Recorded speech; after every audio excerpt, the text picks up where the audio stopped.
Welcome back, everyone. Today, we're going deep into Germany's fight against air pollution. Ah, interesting. It's more than just science and tech, though. Yeah. We're talking citizen action, big policy moves, even some cultural quirks along the way. I like it. You guys send in a ton of stuff, policy papers, scientific reports, Wow. even some cultural analysis. Okay. So, big picture down to the nitty-gritty. Sounds good. What stands out to you right away? Honestly, how Germany's approach has changed over time, they've been at this for decades, but it was really people speaking up in the late 1900s that got things moving. Right. It wasn't just the scientists saying, hey, this is bad. Exactly. It was everyday people saying, we want clean air Oh. for themselves, for their kids. And that pressure, that's what led to the Federal Emission Control Act.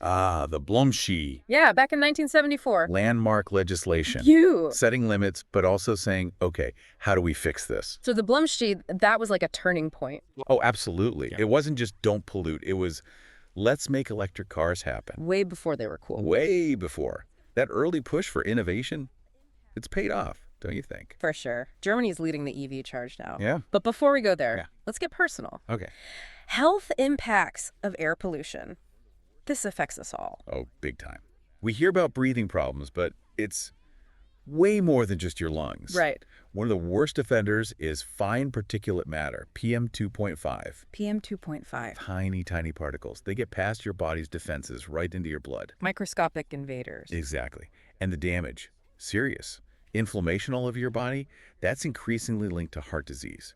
So it's not just coughing. We're talking heart attacks, strokes, even high blood pressure. Wow, the impact is way bigger than people realize. It is. And we got to understand the specifics, right? Right. Studies show PM 2.5 activates certain receptors in your lungs, sets off a chain reaction. Receptors in the lungs, how does that lead to heart problems? Good question. These are called aryl hydrocarbon receptors, or Yeah. AHR, part of your defense system, actually. Okay. They're meant to find and fight bad stuff.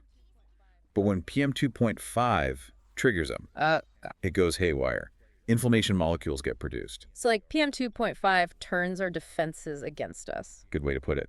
And one of the key players in this whole mess is TMPRSS2, linked to cancer development. So PM 2.5 sets the stage for that too. Not good. And you mentioned inflammation molecules. How did those directly hurt the heart? Okay, so these molecules like IL-18, they IL-18. damage the lining of your blood vessels, leads to plaque buildup, arteries harden, you get the picture. Domino effect, starting in the lungs, messing up your whole cardiovascular system. Yeah, scary stuff. And we haven't even talked about the environment yet. Right. That's a whole other can of worms.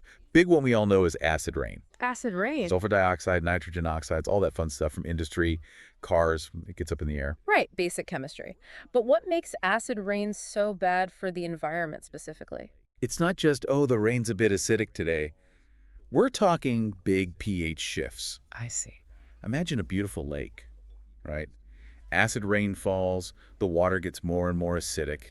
Okay. Fish can't survive, plants die off, the whole ecosystem gets messed up. A real chain reaction. Big time. And Germany, they're taking this seriously, right? Well, yeah, they're leading the way in environmental policy. So what are they actually doing about all this air pollution? Multi-pronged approach, hitting it from all angles. Yeah.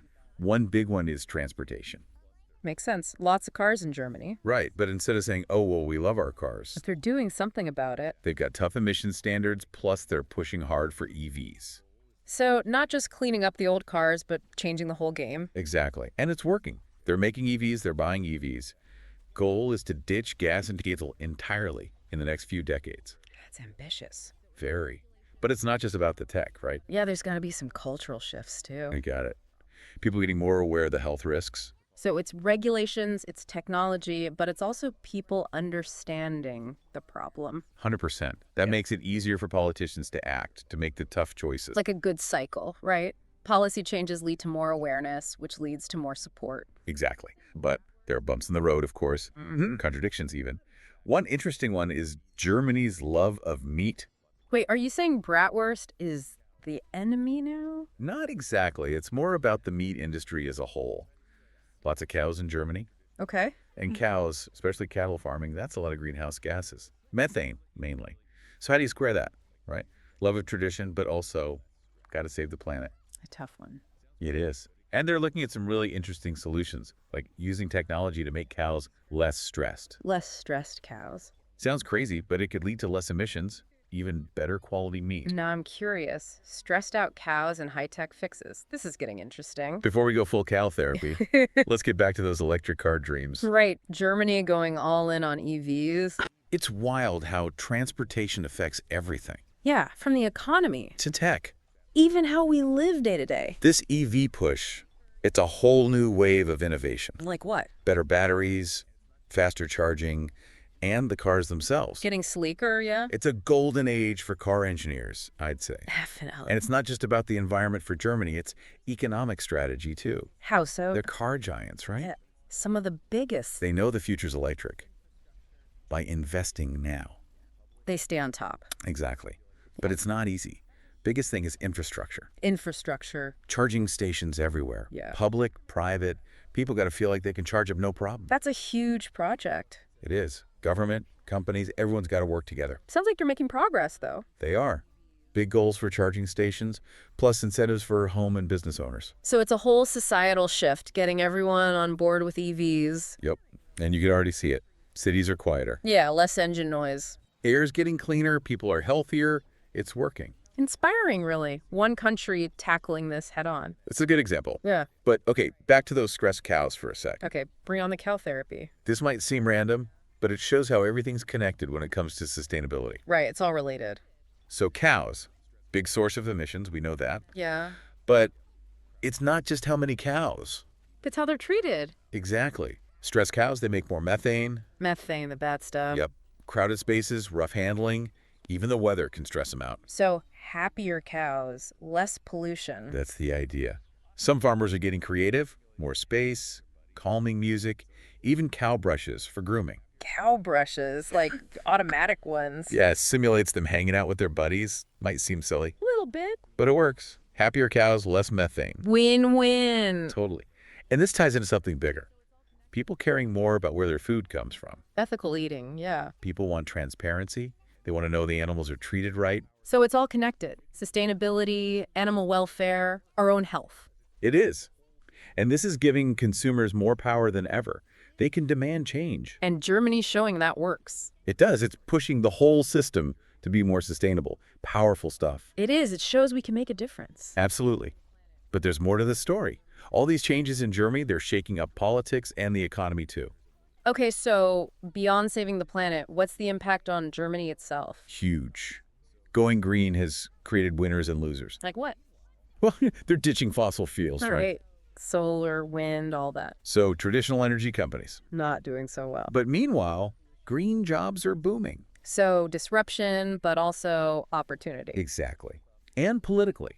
Environmental issues are front and center now. Voters care about it. Big time. Yeah. So politicians have to step up or they get voted out. Makes sense. So this green shift has made Germany a leader, even globally. For sure. They're pushing for climate action everywhere, setting the example. It's not just talk, they're actually doing it.